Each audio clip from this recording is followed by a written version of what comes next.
we're going to impose tougher penalties for deadly fentanyl trafficking. That's poisoning communities across this country. This is a key part of the unity agenda I'm announcing that I announced in my State of the Union address. We can do this. We have to do this. We'll make America safer. Okay, it took 19 months. Joe Biden finally acknowledging the fentanyl crisis. Welcome back to Wake Up America. Rainbow fentanyl, a drug that's being smuggled into the U.S. across the southern border each and every day. Looks just like candy. It looks like Sweet Tarts or Smarties. The main target, America's youth, as the country continues to see at least 300 overdose deaths every single day. For more, let's welcome in retired former acting Border Patrol Commissioner and Heritage Foundation visiting fellow Mark Morgan. Mark, good morning. Good to see you. You too, Rob. Thanks. I'm wondering what you make of Joe Biden finally acknowledging fentanyl, but not mentioning China, where the majority of this stuff is made, and not mentioning the southern border, where it comes into the U.S.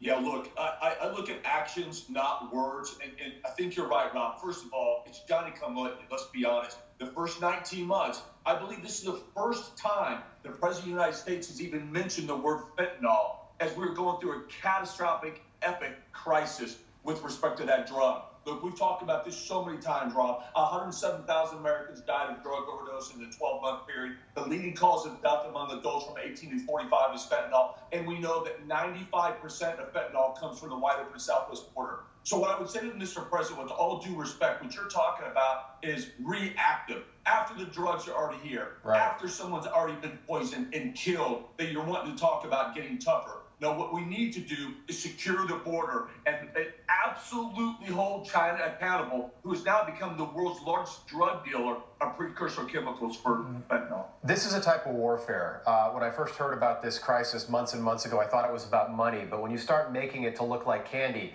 to be appealing to young people in this country, it's all about killing and targeting America's youth. And that's plain and simple. The CDC says the lifespan for the average American has fallen to a 20-year low, 76.1 years old.